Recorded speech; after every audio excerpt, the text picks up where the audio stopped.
여러분, 오늘 읽은 본문에는 우리가 살펴본 것처럼 익숙치 않은 사람들의 이름이 쭉 나옵니다. 이게 한국 발음으로도 쉽지가 않아요. 영어로 하면 어떻겠습니까? 어려웠습니다. 제가 이제 박사과정 부전공으로 구약을 했는데 히브리어를 읽으면서 혀가 꼬이는 줄 알았습니다. 굉장히 어려워요. 이 사람 도대체 누굽니까? 왜 우리를 이렇게 힘들게 하는 겁니까? 이거 읽을 때도 지루하고요, 또 낭송할 때, 퍼블릭 리딩 낭송할 때 이거 틀리기가 굉장히 쉽습니다. 누굴까요? 7절에 기록된 걸 잠깐 보면 스룹바벨은 포로로 잡혀갔다 유다로 귀환한 유대 왕입니다. 예수와는 함께 귀환한 대제사장이죠. 느헤미야는 3차 포로 귀환을 이끈 인물입니다. 그 다음에 함께 왔던 귀족들과 족장들의 이름이 쫙 있는데 엄청 이 발음하기가 어렵습니다. 주목할 것이 있죠. 에스라 느헤미야의 책 전체의 20%의 이 이름이 기록되어 있습니다. 이런 이름들이 에스라 2장, 7장, 8장, 느헤미야 7장, 10장, 11장, 12장, 이렇게 7장에 읽기에도 어려운 사람들의 이름이 기록되어 있죠. 이들 누굽니까? 왜 이렇게 7장을 사용해서 이들의 이름들을 발음하기도 어려운데 두었을까요? 우리가 잘 아는 것처럼 이 사람들은 포로기에 잡혀갔다가 귀환해서 이스라엘 공동체를 재건하고 부흥시켰던 사람들입니다. 이 사람들이 있어서 이 구약의 역사가 끊기지 않았습니다. 그 끊기지 않은 역사 때문에 신약으로 넘어왔고, 그 신약의 사람들이 이제 하나님 나라 백성으로 자리 잡게 되죠. 여러분, 지금이 너무 중요합니다. 함께 코로나로 지쳐있고 무너져 있는 공동체를 세우고 움츠려 있는 이 영혼들을 일으키고 부흥시켜야 될 때가 왔습니다. 이런 귀한 일, 이 귀한 부름에 우리 호산나 교회가 쓰임받을 수 있게 주님의 이름으로 축원합니다. 그러나 재건과 부흥은 우리의 힘으로 되는 것이 아니죠. 우리가 과거에 우리의 의지를 통해서 많이 노력해봤습니다.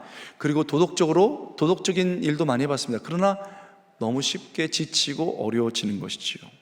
그래서 오히려 많이 절망합니다.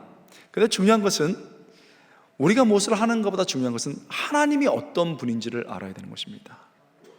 하나님이 어떤 분이시고 그 하나님이 어떻게 재건하시고 부흥하는지를 깨닫는 게 더 중요하죠. 하나님 중심적 사고와 행동이 필요하다는 겁니다. 결국 오늘 느헤미야 속에서도, 에스라 느헤미야 속에서도 하나님께서 결국 재건하시고 부흥시키십니다. 그래서 이 하나님이 어떤 분인지를 깨닫고 우리가 할 수 있는 것을 순종하면 나머지는 하나님께서 책임지십니다. 그렇다면 이렇게 우리를 다시 세우시고 부흥시키는 하나님, 그 하나님은 어떤 분이십니까? 들으시면서 그 하나님이 마음에 느껴지면 그 하나님을 붙잡고 기도하고 순종하면 되는 겁니다. 첫째, 하나님은 기도가 길이 되게 하십니다. 우리 함께 읽어볼까요? 하나님은 기도가 길이 되게 하신다. 하나님은 기도가 길이 되게 하신다. 여러분, 하나님은 공동체를 재건하고 부흥시킬 때 반드시 먼저 기도하게 하십니다. 그 기도가 시작점이 되는 거죠.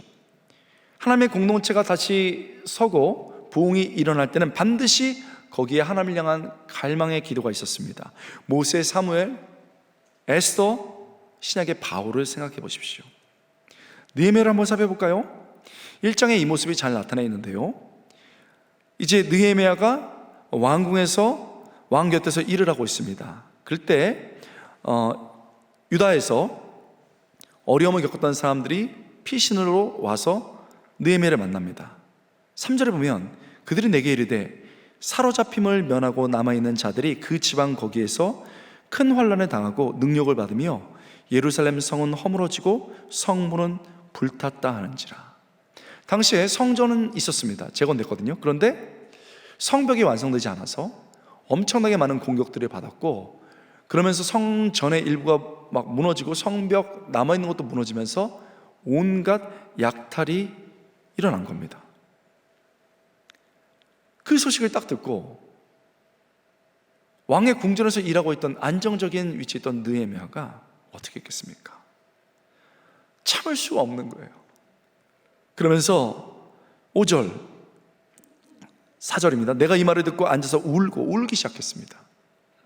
수요일 동안 슬퍼하며 하늘의 하나님 앞에 금식하며, 심지어는 금식합니다. 그리고 기도하여 이르되, 그 기도하기 시작합니다.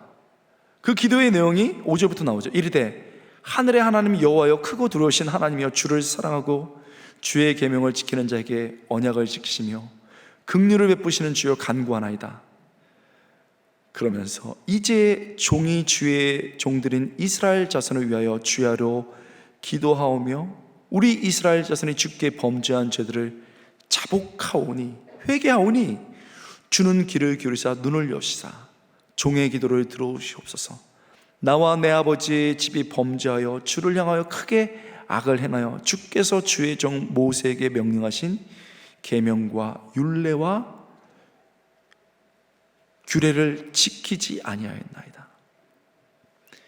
여러분, 너무 가슴이 아픈 거예요. 자기만 편안하면 되는 게 아니죠. 자기의 민족, 자기의 고국을 생각하면서 눈물이 납니다. 그리고 하나님께 간절히 기도합니다. 그 모습을 하나님이 보십니다. 많은 경우 하나님이 들으시는 기도는요, 안타까움, 아픈 눈물에서 나옵니다. 느헤미야가 예루살렘의 성벽이 무너진 가운데 자신의 민족이 당하는 고통을 보면서 울기 시작합니다. 아무것도 할 수 없기 때문에 울기 시작하는 것이지요. 그때 하나님이 그 기도를 들으십니다. 여러분, 지금 코로나로 우리 성도들이 얼마나 어려움을 겪고 있는지 잘 아실 겁니다. 내가 그런 고난에 있는 분도 있습니다. 여러분, 코로나가 닥치면서 여러 재정을 만들 수 있는 루트가 막혔습니다. 회사가 어려워졌습니다. 그리고 자영업자들도 마찬가지죠. 그래서 제일 먼저 재정적인 안정을 확보하기 위해서 하는 것은 인원을 감축하는 겁니다. cut off, 잘라내는 거죠. 그래서 많은 분들이 직업을 잃었습니다. 그뿐입니까? 청년들은요, 아르바이트 할 곳이 없어가지고 카페나 편의점에 가서도 차례를 못 구해서 뒤돌아서 올 때가 많습니다. 어르신들은요, 이제 인생을 좀 살만한데 건강이 아프고 돈이 없고 코로나로 만나지 못하는 상황에서 어려움 속에서 외로움에 몸을 떨면서 살아갑니다. 여러분 아시죠? 우리나라 자살 사망률이 OECD 국가 중에서 1위입니다. 2003년부터 2019년까지 한 해를 제외한 16년간 자살률 1위입니다. 우리가 무엇을 위해서 달려갔습니까? 경제를 살리면 되고 잘 살면 된다고 생각했습니다. 그래서 열심히 일했고 잘 살았습니다. 그런데 자살률 1위입니다. 여러분, 정말 하나님의 사람들은 이런 가운데서 나만 편하고 나만 잘 사는 게 문제가 아니고 이런 사람들의 마음과 공동체와 나라를 보면서 울기 시작하는 겁니다. 여러분, 저는 아직도 명확하게 기억합니다. 2020년 정말 우리 인류는 들떠 있었습니다. 2020년이다 해서 이걸 숫자를 해서 하트를 만들고 우리 서로 사랑하자, 그리고 인류는 유토피아가 왔다라고 생각했습니다. 하나님은 더 필요 없다라고 말했습니다. 심지어 유발 하라리 같은 학자들은 호모 데우스, 신이 된 인간에 대해서 얘기하면서 더 이상 우리는 신을 의지할 필요가 없다, 신의 할 수 있는 모든 것을 우리가 한다라고 주장하면서 신 없는 사회를 꿈꿨습니다. 그리고 코로나가 작년 2월에 터진 겁니다. 과연 인간이 그랬나요? 인간의 과학과 인간의 의술과 인간의 도덕성으로 유토피아를 만든다고 했는데 과연 그랬나요? 여러분, 그렇지 않았습니다. 우리가 가진 과학과 우리가 가진 의술로서 초기에 할 수 있었던 것은 마스크를 쓰고 있는 것입니다. 우리는 아직도 마스크를 쓰고 있습니다. 그리고 사회적 거리를 유지하는 것이었습니다. 그거밖에 할 수 있는 게 없었습니다. 여러분, 인간이 도덕적이라고요? 아니요. 마스크를 사지기 시작하고 음식물을 사지기 시작하고 엄청나게 비참한 일들이 벌어졌습니다. 인간의 도덕성이 탁월합니까? 아닙니다. 어려운 지역으로 마스크가 날아오고 있을 때 한 나라에서 다시 비행기 돌려라, 다시 돌려가지고 데리고 왔습니다. 백신 자본주의가 아직도 판을 치고 있습니다. 여러분, 인간이 약하고 악합니다. 그 미국의 한복판에서 가장 발전된 도시에서 사람들 뉴욕에서 죽어나가고 사람을 수용할 데가 없어서, 시신을 수용할 데가 없어서 여러분 냉동차에 보관하는 것을 보았습니다. 이것이 우리 인간의 모습입니다. 무엇을 잘난 척을 할 수 있고 무엇을 여러분 자랑할 수 있겠습니까? 이런 거대한 물결 가운데서 우리는 고통을 받았습니다. 다행히 안전한 분들도 있습니다. 그러나 정말 하나님의 사람은 이 가운데서 느헤미야처럼 하나님, 우리가 약하고 악합니다 하면서 울기 시작하더라는 겁니다. 내가 안전하지만 내 주변 사람들을 위해서 울기 시작하더라는 겁니다. 내 사업체가 안전하지만 우리 공동체를 위해서 울기 시작하더라는 겁니다. 그 모습을 하나님이 보십니다. 그렇게 기도가 시작될 때 하나님이 역사하십니다. 여러분, 안타까워하고 있습니까? 영혼들을 위해서 울고 있습니까? 기도하고 있습니까? 지금 우리가 제일 먼저 해야 되는 것은 기도입니다. 무엇을 하라는 게 아닙니다. 무엇을 결단하라는 게 아닙니다. 지금 제일 먼저 해야 되는 것은 가슴을 아파하면서 치면서 기도하는 것이죠. 그런데요, 하나님은 놀라우신 분입니다. 우리는 아무것도 할 수 없어서 가슴이 너무 아파서 기도하는데 기도가 길이 되게 하십니다. 아무것도 아닌 것 기도, 울 수밖에 없는 기도인데 그것이 길이 돼서 광야에 길이 나기 시작합니다. 여러분, 느헤미야가 다시 돌아가기를 원하고 재건하기를 원합니다. 문제는요, 자기는 고위직에 있지만은 그냥 한 명의 관리일 뿐입니다. 그 엄청난 일을 어떻게 하겠습니까? 그러나 기도했습니다. 기도하는 순간 우리는 그 기도가 길이 되는 것을 보는 것이지요. 느헤미야 2장에 잘 나타났습니다. 2장 2절, 아닥사스 왕 제20년에 니산월 왕 앞에 포도주가 있기로 내가 그 포도주를 왕에게 드렸는데, 여러분, 포도주를 드리는 그런 음식을 담당하고 술을 담당하는 단순히 그런 역할이 아닙니다. 보디가드의 역할도 하고 왕의 마음을 기쁘게도 해드리는 그런 비서 같은 역할이죠. 포도주를 딱 들었습니다. 이전에는 내가 왕 앞에 수심이 없었더니 그전에는 항상 밝게 포도주 드십시오, 왕이시오, 이런 기쁜 일이 있습니다, 이렇게 비서 역할을 했죠. 그런데 수심이 없었는데 2절, 왕이 내게 이르시되 내가 병이 없거늘 어찌하여 얼굴에 수심이 있느냐, 이는 필연 내 마음에 근심이 있음이로다 하더라. 왕이 자기 비석격인 그 사람의 얼굴에서, 느헤미야의 얼굴에서 근심을 본 겁니다. 여러분, 이건 보통 문제가 아닙니다. 내가 사장님을 모시고 있습니다. 그런데요, 집에서 싸우고 왔어요. 이게 가능한 일입니까? 내가 기분이 안 좋아요. 그래서 인상을 팍 쓰고 있는 게 말이 됩니까? 우리는 회사 생활하는 분은 알아요. 상사 앞에서 절대 이렇게 안 합니다. 근데 들킨 거죠. 그때 내가 크게 두려워요. 그래서 이제 큰일 난 겁니다. 야, 얘 빼! 이럴 수도 있는 상황 아닙니까? 어떻게 할까요? 3절, 왕께 대답하되 왕은 만세수를 하옵소서. 일단 오래 사십시오. 이렇게 왕의 마음을 기쁘게 해드렸습니다. 지혜롭습니다. 그리고 말을 하는 거죠.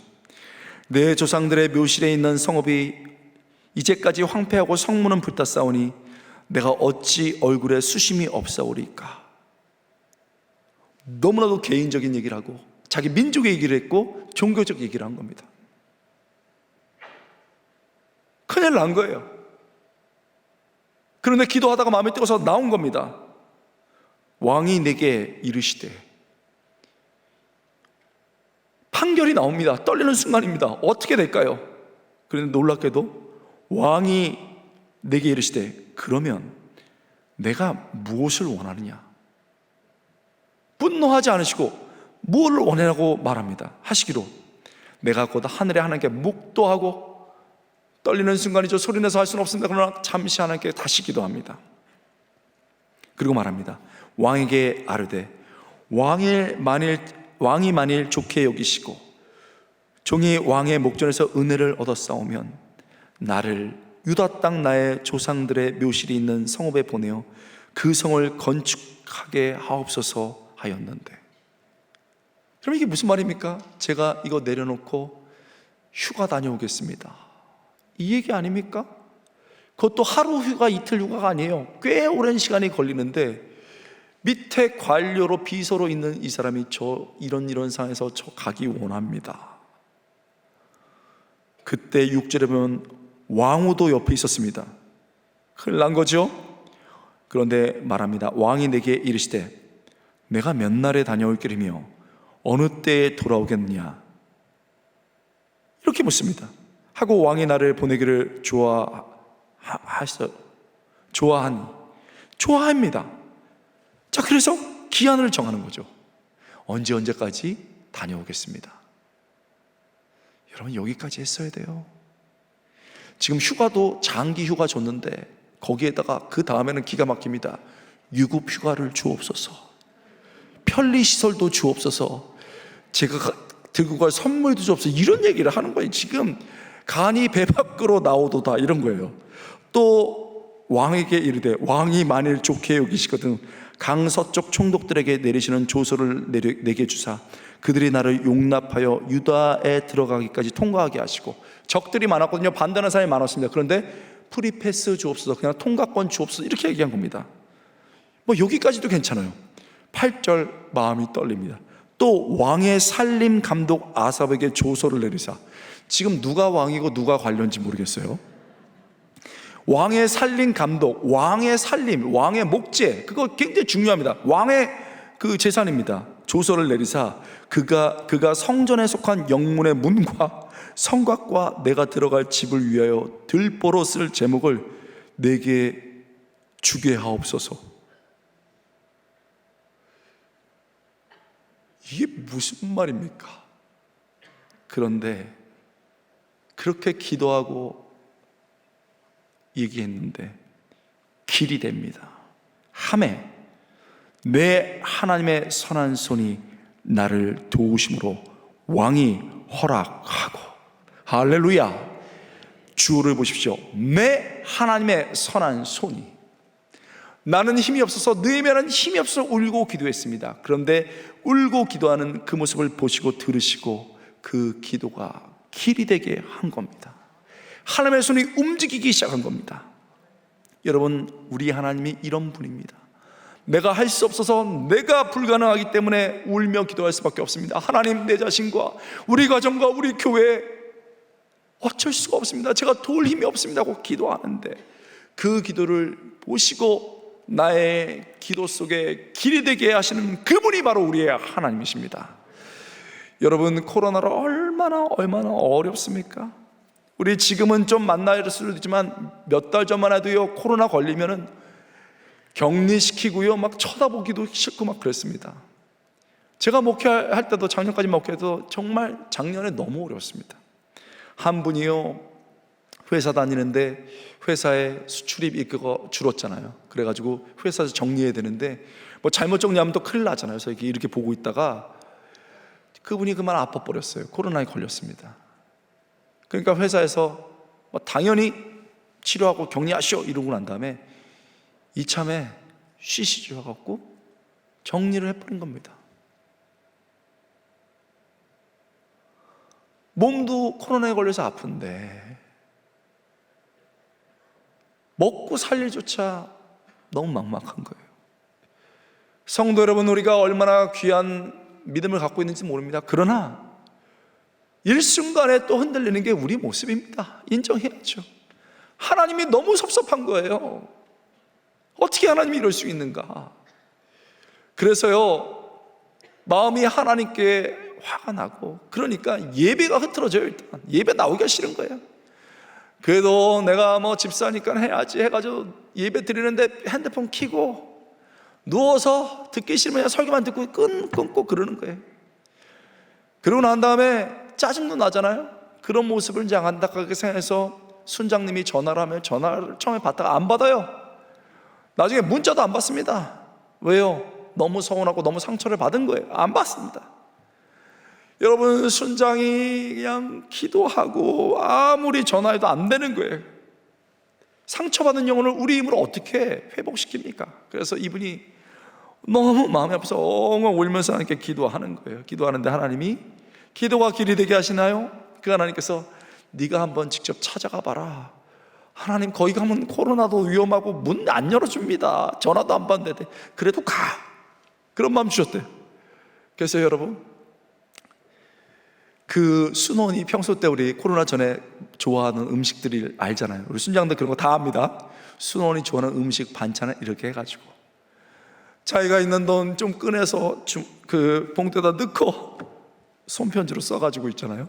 전화해봤자 안 받으니까 그 문 앞에 가서 띵동하고 뛰어 나온 거예요. 그래서 그 집 창문 보이는 데서 멀리서 바라봅니다. 띵동 나왔는데 순원이 아무도 없어요. 뭐 이게 웬일인가? 이상하잖아요. 그때 멀리서 전화한 거예요. 무슨 일인가 하고 전화 왔는데 집사님 나 왔다. 불편할 것 같아서, 어려울 것 같아서 그냥 두고 나왔어. 창문으로 저 멀리 자기 순장이 보입니다. 집사님 내가 뭘 도와줄 수 있을까? 내가 힘이 없어. 근데 집사님 힘내. 나 기도한다. 밤마다 기도해. 엉엉 운 거예요. 너무 안타까우니까 엉엉 운 거예요. 그 순간 그 순원이 정현을 잡고 엉엉 울면서 순장님 죄송해요. 내 마음이 깨져서 둘이 엉엉 운 거예요. 여러분, 하나님이 역사하셨죠. 그 차가운 응어러진 마음이 풀리면서 회복되면서 신앙생활 지금도 잘하고 계십니다. 성도 여러분, 우리에게 무슨 힘이 있습니까? 우리에게 무슨 능력이 있습니까? 우리에게 무슨 경험이 있습니까? 그렇지만 영혼 사랑하고 공동체 사랑하고 가정 사랑해서 기도할 때 하나님이 그 기도 들으시고 그 기도가 길이 되게 하실 줄 믿습니다. 그분이 우리 하나님입니다. 둘째입니다. 하나님은 공동체로 역사를 일으키십니다. 우리 한번 따라하겠습니다. 하나님은 공동체로 역사를 일으키신다. 여러분, 우리가 기도하고 헌신할 때 기억할 게 있어요. 내가 혼자 기도하고 열심히 하는 것도 중요하지만 그것도 귀합니다. 그렇지만 정말 결정적일 때는 공동체에 속해서 공동체로 일해야 됩니다. 개인은 약합니다. 그러나 공동체는 강합니다. 우리가 공동체로 일하실 때 하나님 역사하시죠. 하나님의 속성을 잘 아셔야 됩니다. 여러분, 하나님은 한 분이시지만 삼위일체로, 한 분이시지만 세 분으로 공동체로 일하십니다. 예수님도 전능하신 분이시고 하나님의 아들이시지 않습니까? 그래도 이 땅에 와서 한 권의 책도 쓰지 않고 하나의 건물도 세우지 않았지만 12명의 공동체, 제자 공동체를 세웠습니다. 그리고 그들이 세상을 바꾼 겁니다. 에스라, 느헤미야는 어떻습니까? 우리가 잘 아는 것처럼 이스라엘 하나님 백성인데 우상 숭배에서 쭉 나라가 분열됐습니다. 북이스라엘, 남유다로 나눠졌죠. 우리나라랑 비슷한 거예요. 그래도 깨닫지 못하고 죄를 집니다. 그래서 북이스라엘은 아시리아에게, 남유다는 바벨론에게 잡혀갔습니다. 그래서 거기서 어려운 시간을 지납니다. 약 50년의 시간이 지났는데요, 슈퍼파워가 등장해서 양쪽을 다 누릅니다. 이게 페르시아입니다. 절대 권력 페르시아가 꽉 누릅니다. 그러면서 절대임을 구가하면서 우리는 이렇게 포용력이 있다라고 말하면서 호혜 정책을 핍니다. 그래서 고레스가 호혜 정책을 피면서 너희들이 원하는 것이 뭐냐 할 때 여러분, 유다 민족이 이 스룹바벨과 여호수아가 족장들과 함께 귀환한 겁니다. 그게 1차 귀환입니다. 그들이 제일 먼저 한 게 뭔지 압니까? 와서 성전 지었습니다. 성전 온 힘을 다해서 지었습니다. 그래서 516년에 성전이 완성됐습니다. 이 성전의 이름이 스룹바벨 성전입니다. 성경에는 참고로 3개의 성전이 나오는데요, 항상 왕 이름을 붙입니다. 첫 번째 솔로몬 성전, 두 번째 스룹바벨 성전, 신약에서 헤롯 성전, 두 번째 스룹바벨 성전이지요. 그런데 성전을 짓느라고 너무 애를 썼나요? 아니면 힘의 한계가 왔나요? 성전을 짓고요, 성벽을 안 지었습니다. 그래서 약 90년 정도가 이 성벽 없이 성전만 있었습니다. 그러니요, 여러분 집에 여러분 문이 없다고 생각해 보십시오. 단지에 여러분 둘레 있는 벽이 없다고 생각해 보십시오. 온갖 사람들이 왔다 갔다 하고 도둑들이 왔다 갔다 하고 아닙니까? 그래서 성전이 공격받고 온갖 약탈이 일어나는 겁니다. 그 얘기를 듣고 느헤미야가 울었습니다. 울고 기도하면서 길이 열려서 유대 땅으로 귀환했습니다. 그 얘기를 듣고 제장들과 리더, 귀족, 족장들이 다 따라 나온 겁니다. 그 사람들의 이름이 오늘 우리가 읽은 이름입니다. 마음은 하나인데요, 소망은 하나인데 사역은 공동체로 일했습니다. 마음은 하나였어요. 그러나 역할은 다 공동체로 다양하게 일을 하기 시작했습니다. 혼자 일하지 않았습니다. 느헤미야 4장 5장에 이 모습이 잘 나타나 있습니다. 제사장들은요 4장 9절에 보면 기도했습니다. 우리 목사님들, 장로님들, 중직자 여러분들, 여러분 기도하셔야 됩니다. 여러분 자신과 여러분 가정과 공동체를 위해서 기도해야 됩니다. 여러분에게 정말 중요한 겁니다. 이거는. 그래 기도했습니다. 백성들은요 같이 나가서 공동체로 일합니다. 군대 다녀오신 분은 이 풍경을 알 거예요. 4장 21절부터 23절 보면 백성의 반은 일을 합니다. 반은 뭐였겠습니까? 창 들고 방패 들었습니다. 왜요? 도비아와 같은 적들이 엄청나게 공격을 많이 하기 때문에 딱 지킨 겁니다. 반은 삽질 막 하고 벽돌 막 쌓았습니다. 몇 시간 지나면 바꿔 그래가지고 이 사람들이 삽하고 방패 내려놓고 바꿔, 이 사람들이 일하고 이 사람들이 지켰습니다. 그렇게 공동체로 일했습니다. 그렇게 어려운 사회 속에서 부자들은 있었거든요. 항상 부유한 사람들이 있죠. 부자들은 돈이 많습니다. 부유합니다. 그런데요 돈과 양식을 빌려주기 시작합니다. 뭐 그럴 수 있어요. 그런데 당시에는 지금과 다르게 상당히 이자율이 비쌌어요. 이게 중요합니다. 5장 10절부터 13절을 보면 그들이 돈과 양식을 빌려주고 이자를 받지 않았습니다. 그냥 무상으로 빌려준 거예요. 느헤미야와 관련된 지도자들은 자신이 당연히 받아야 될 월급을 받지 않았습니다. 녹이라고 되어 있는데 월급이죠. 월급을 받지 않았습니다. 그리고 그들이 주는 양식도 받지 않았습니다. 여러분들이 쓰세요. 이렇게 온갖 어려움 가운데서도 서로 내가 아니고 우리가 되어서 공동체로 일할 때 하나님이 역사하셨습니다. 그들의 노력에 플러스 알파를 부어주셨죠. 상상하지도 못했던 일이 벌어졌습니다.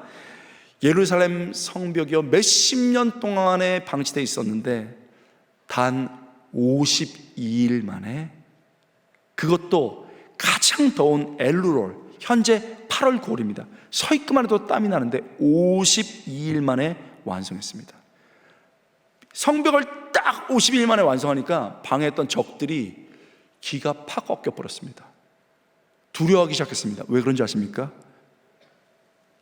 이건 사람이 할 수 있는 일이 아니야.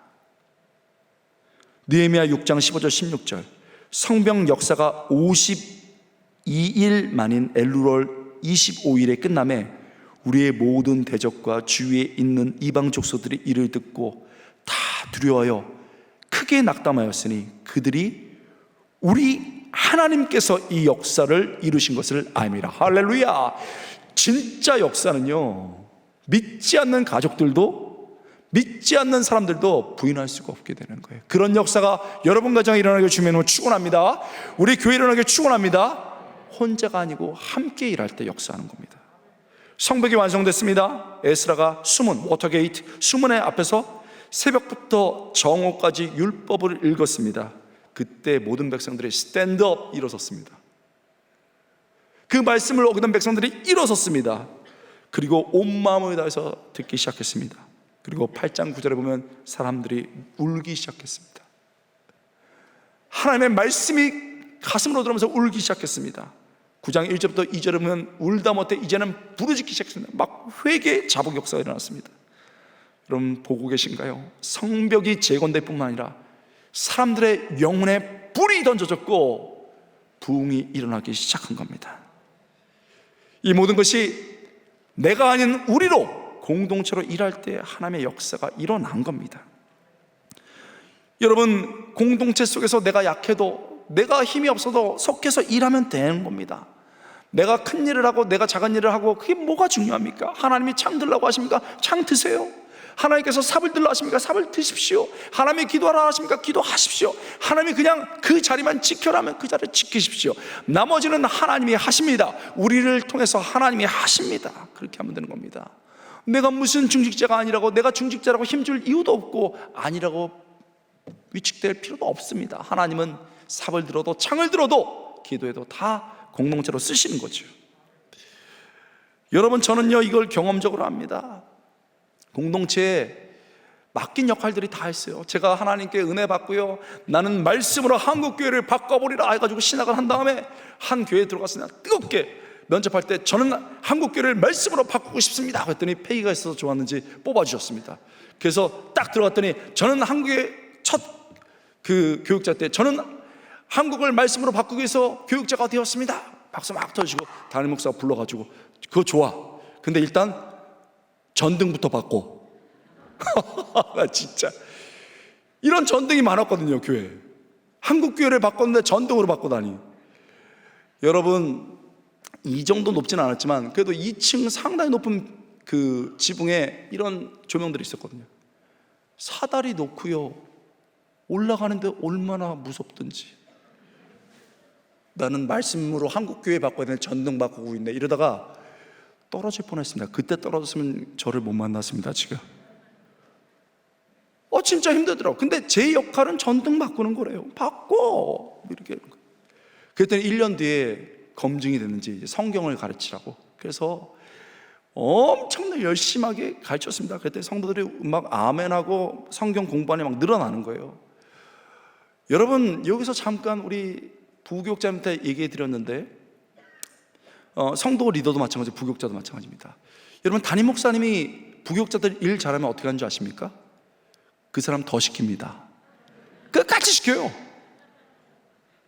성도 리더분들도 마찬가지고 여러분들도 평소도 리더가 되면 경험하실 거예요. 온갖 일을 다 시키는데 어느 날 권전도사 참 잘한다, 영향력도 있는 것 같아. 그리고 담임 목사님이나 부교육자님들이 여러분 목사님들이 좋은 말 할 때 긴장하시기 바랍니다. 그 끝에 뭐가 나올지 모릅니다. 그런데 있잖아, 내가 가라는 교회로 좀 가서 거기서 좀 그 교회를 지켜. 그래서 저는 그때 순종, 제 역할이 그거라니까 아멘 했습니다. 그래서 여러분 그 교회 갔더니요 보니까 한 30명 정도, 작년대 30명 되는 교회인데 목사님이 힘들게 목회하다가 야반 도주 하셨어요. 목사님들도 야반 도주 합니다. 힘들면. 그러니까 성도들이 상처를 받은 거예요. 왜 우리를 버리고 왔나. 그리고 아는 분 속에서 왔는데 전도사가 왔잖아요. 저는요 교회가 어려워지면 사람들 표정이 바뀐다는 걸 알았어요. 보통 성도들의 보통 수준의 성도들은요 표정이 그 눈썹 형태가 9시 15분입니다. 이렇게 일자로 해가지고 평범하고 그냥 따뜻해요. 좋은 교회 가면요 이게 10시 10분 안녕하세요 이렇게 됩니다. 그 교회 갔더니요 세상에 8시 20분 안녕하세요 오셨습니까? 와 진짜 제가 그날 잠깐 인사하고 너무 힘들었어요. 그래서 어떻게 해요? 이제 주일날 갔습니다. 갔더니요 30명 중에 반은 없이고 한 15명 정도가 있는데 제가 말씀드리잖아요. 교회가 어려움처하면 예배부터 흐트러집니다. 밑에 층에서 이제 주일학교하고 거의 식당으로 같이 쓰고 있는데 식당 및 주일학교 하는 데고 위에 어른들 예배 드리는데 다 같이 올라왔어요. 15명 애들 있고 그 어른 있고 10명 애들 같이 있는데 우리 여기 참 신기한 것 같아요. 애들 조용히 예배 잘 드리잖아요. 애들이 막 뛰어다녀요. 그런데도 아무도 안 말려요. 교회가 그냥 나와 있지만 싫고 상처가 되고 예배가 별로 은혜가 안 되는 거예요. 뭐 그럴 수 있어요. 열심히 했습니다. 근데 당시에는 무선이 아니고 선이 이렇게 나왔단 말이죠. 한 애가 나오더니 선을 잡아다녀요. 마이크가 쓰러져. 여러분 하나님이 사랑이십니다. 안 돼 잡고서 제가 무슨 가수입니까? 여러분 끝까지 하셔야 됩니다 이러면서 했단 말이에요. 온갖 힘을 다해서 여러분 애랑 이렇게 하면서 설교했습니다. 땀쭉 흘리고 내려왔죠. 그랬더니 성도님들이 세교육자 오셨는데 식사나 하시죠 하시고서 따뜻하게 정성스럽게 세교육자 왔다고 삼양라면 끓여오셨어요. 라면 한 조각 딱 뜨는데요 매워서인지 서러워서인지 이건 아니다. 그리고서 그날 결심했습니다. 나는 도망가리라. 주일날 못 도망가니까 수요일날 선포하고 도망가리라 해서 수요일날 말씀 전하고 그날 이제 그 교회 리더들 만나서 사임 발표하려고 하는데 수요일 날 딱 이렇게 예배드리고, 제가 항상 강다산 밑에서 기도했거든요. 딱 기도하는데, 권호야, 교회가 어머니다. 어머니가 병들었다고 버릴 수 있니? 와, 이 음성이 팍 들어오는데요, 하나님 잘못했습니다. 눈물이. 그리고서 이제 열심히 하는 거예요. 신대원에서 거기까지 2시간 반 거리인데, 맨날 버스 타고 지하철 타고 오는데 어느 날 코피가 툭툭툭 터져요. 너무너무 힘듭니다. 그 모습을 보고요, 우리 성도들이 은혜를 받았어요. 저분이 그래도 공동체 지키려고 저렇게 애를 쓰는구나 해서 은혜를 받았어요. 어떻게 알았냐? 일단 애들이 밑으로 내려갔어. 그리고 여러분 큰 교회라서 별로 감동 안 받을 줄 아는데 저 상처 안 받아요. 저는 기뻤어요. 수요일 4명이었는데 100% 부흥해서 8명 나오고, 할렐루야. 주일 15명인데 30명 회복되고 40명까지 가서 놀라운 부흥이 일어나는 거예요. 성도들 그리고 조용히 예배 드립니다. 열심히 했습니다.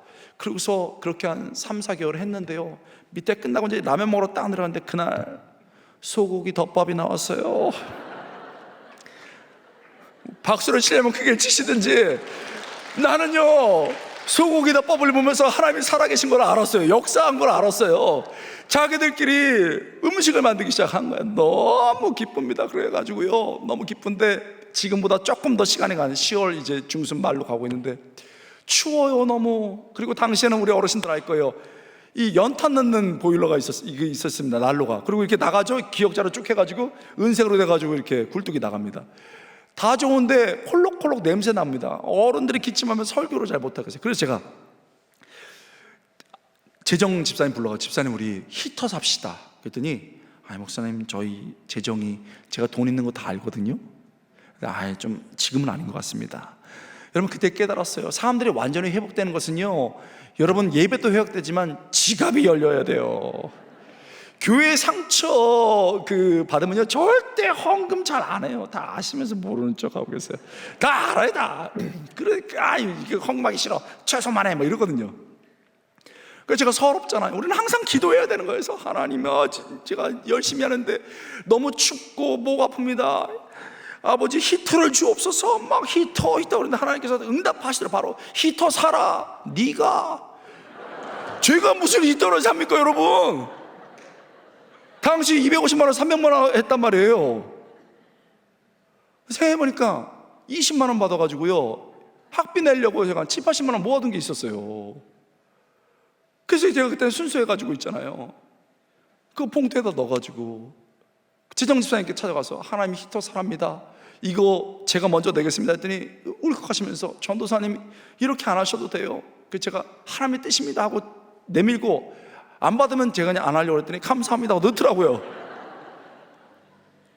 소문이, 여러분 공동체로 헌신하는 건요 멋부릴 필요도 없어요. 소문이 쫙 납니다. 그래가지고 이런 분이 없다. 제가 3학년이었군요 그러니까 이제 이분 강도사 만들고 난 다음에 우리 목사, 담임 목사로 뽑자 이래가지고 막 소문이 났습니다. 제가 못 듣는 책도 다 듣고 있었어요. 그래서 막 V자 그릴 수는 없고 겸손하게 V 그리면서 막 신나서 했거든요. 그래서 이제 내 미래도 보이고 교회도 부흥한다 막 이러고 있었거든요. 그래서 수요일날 열심히 말씀 전하고 딱 기도했는데 항상 기도가 문제예요. 권호야, 여기까지. 네? 여기까지라니요. 너보다 더 잘 준비된 분 올 거야. 네가 공동체를 세우는 건 여기까지야. 저 들러리 아니었습니까, 완전히? 너무 마음이 아픈데 제가 믿음의 갈대 상자에 넣어서 그냥 하나님께 드렸습니다. 그리고서 여러분, 성도들에게 발표하니까 성도들이 막 울고 안 된다고 막. 근데 하나님의 뜻이라고 전하고, 주일날은 도저히 못 가겠더라고. 수요일날 갔는데 많이들 오셨습니다. 마지막 고별 설교하고 여러분 인사하고 먼저 가시라고, 저 기도하고 문 잠그고 가겠습니다 하고 밑에 딱 내려갔습니다. 기도하는데요, 하나님이 딱 한마디 하시더라고요. 권호야, 고맙다. 아직도 기억나요. 울었습니다. 교회 힘들 때 욕하고 떠나는 거 쉽습니다. 떠나버리면 돼요. 그러나 병든 어머니와 같은 교회를 버릴 수가 없어서 그 자리 지켜내고, 여러분이 그런 분들이시잖아요. 소망을 잃지 않고 기도하면서 했을 때 하나님이 권호야 고맙다, 왕 울었습니다. 그리고 툭 털고 나왔습니다. 저는요, 그렇게 나오면 하나님이 복 주실 줄 알았어요. 10월 말에 나왔는데 다음 해 1월까지 사역지가 없어가지고요, 헌금도 다 했잖아. 라면 다시 먹으면서 사발면 먹으면서 너무 서러운 거예요. 그건 견딜 수가 있는데 제일 억울한 건 저는 히터 한 번도 못 쐬봤습니다. 나중에 사진으로 히터 왔음 이렇게 보내셨어요. 자, 그거 보면서 정말 웃었습니다. 그런데요, 그렇게 공동체 세우려고 노력했더니 그 소문이 제 동기들에게 나고 우리 선배 목사님들에게 나서 참 이 친구 막무가내다, 하여튼 교회 살리려고 별로로 다, 그래서 그분들이 도와주고 참 좋은 경험들 많이 했지요. 사랑하는 성도 여러분, 고맙습니다. 이 교회 어떤 교회입니까? 부산의 영적 추구의 교회인데 어려움 중에서도 자리를 지켜내시고 작은 일 큰 일 하며 이곳까지 오게 하시고, 하나님이 이렇게 더 놀랍게 발전시키니 하나님께 영광 돌리고 여러분 고맙다는 말을 하고 싶습니다. 여러분, 내게 주어진 것이 작은 것이든 큰 것이든 공동체를 이뤄나갈 때 하나님의 역사하실 줄 믿습니다. 마지막 셋째, 하나님은 잊지 않고 기억하십니다. 따라 보겠습니다. 하나님은 잊지 않고 기억하신다. 잊지 않고 기억하신다. 여러분, 우리는요 종종 함께 했던 사람들을 잊어버립니다. 철이 없어서 내 옆에 그 사람이 얼마나 귀한 동력자였는지 잊어버립니다. 또 그건 아닌데 너무 바쁘게 살다 보니 챙기지 못하고 잊어버리는 경우가 많습니다. 그러나 아십니까? 하나님은 절대 당신의 사람들을 잊지 않으십니다. 앞에서 살펴본 것처럼요, 7장에 발음하기도 어려운 사람들이 등장합니다. 이거 그냥 없었으면 좋겠어요. 그런데요, 이 사람들은 포로로 끌려가서 그래도 안정된 위치에 있었던 사람들인데 하나님의 비전과 꿈을 보고 공동체를 세우기 위해서, 교회 성전을 세우기 위해서 헌신한 사람들입니다. 우리가 아무리 혀가 꼬이고 읽기 힘들어도요, 성경이 존재하지 않는 이 사람들은 잊혀지지 않는 사람들입니다. 그래서 오늘 설교 제목이 잊혀지지 않는 사람들입니다. 더 정확히 말하면 하나님 앞에서 잊혀지지 않는 사람들입니다. 하나님이 잊지 않는 사람들이에요. 우리가 이 사람들의 이름을 알든 모르든, 발음하기 어렵든 쉽든 하나님 앞에 잊혀지지 않는 사람들입니다. 여러분, 우리가 살면서 절대 잊지 못할 사람들이 있습니다. 담임 목사라도요 잊지 못하는 사람이 있습니다. 우리 옥하는 목사님이 사랑교회에서 하실 이런 대각성전도 집회, 그것도 다 우리 사랑교회랑 연결돼서 같이 이름이 붙여졌잖아요. 하실 때요 1년에 한 번, 보통 꼭 2년에 한 번은 얘기하시는 분이 있습니다. 그냥 이런 얘기를 늘 하셨어요. 이런 예화를. 한 분이요 강남의 가난한 지하에서 살고 있었습니다. 여러분, 부자 지역에도요 지하실에 사는 분들이 있습니다. 이런 분들이 더 어려워요. 너무 어려운데 남편 사별했습니다. 딸 키우는데요 딸도 제대로 해줄 수가 없어요. 그러다가 경제적으로 어려웠습니다. 너무 가슴이 아파서, 사람이 가슴이 아프면 극단적인 선택을 합니다. 그냥 독극물을 들여 마셨습니다. 들어 마시고 피를 토해서 쓰러졌는데 그걸 마침 딸이 발견했습니다. 엄마 하고 데리고 가서 위색적하고 했는데 목이 이미 다 타버렸어요. 위도 많이 상했습니다. 이제 정신을 잃었다가 눈을 떴는데 딸을 보면서 너 왜 나 살렸어? 무슨 희망이 있다고?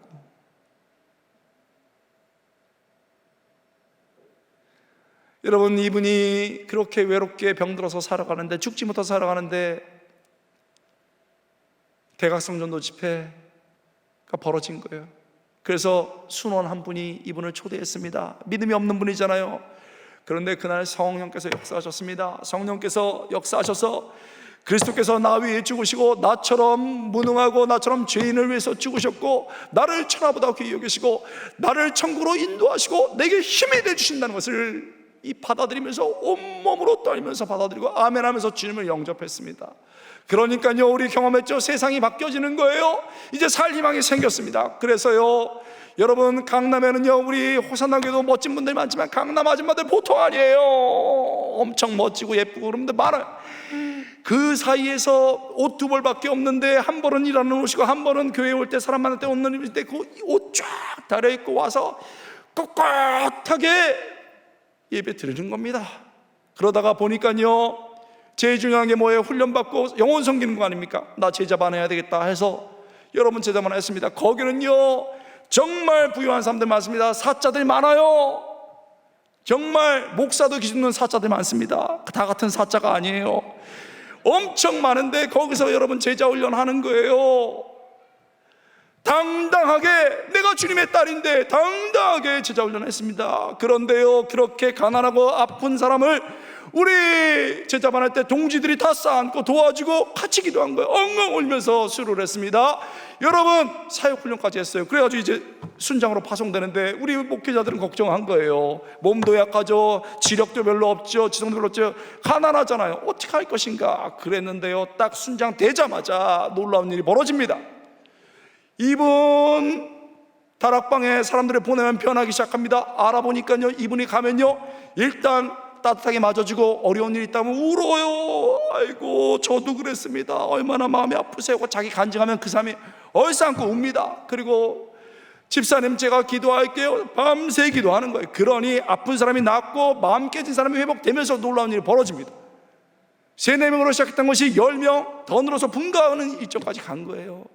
얼마나 멋지게 사역하는지 모릅니다. 하나님께 쓰임받는 사람은 얼마나 멋지게 사역합니까? 그런데요, 너무 열심히 하셨나 봐. 몸도 약하고 어느 날 아프셨어요.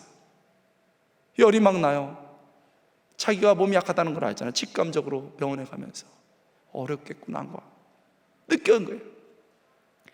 목사님께 전화했습니다. 담임 목사님께, 목사님, 저 누구누구인데요, 몸이 아파요. 마음이 어렵고 힘들 것 같습니다. 무슨 얘기야? 집사님 힘내야지. 내가 달려간다. 그날이 눈 오는 날이었습니다. 사랑에게 촉이었기 때문에 성도들 그렇게 많지 않았습니다. 여러분, 그때 막 달려갔습니다. 달려가서 집사님 힘내야지. 결국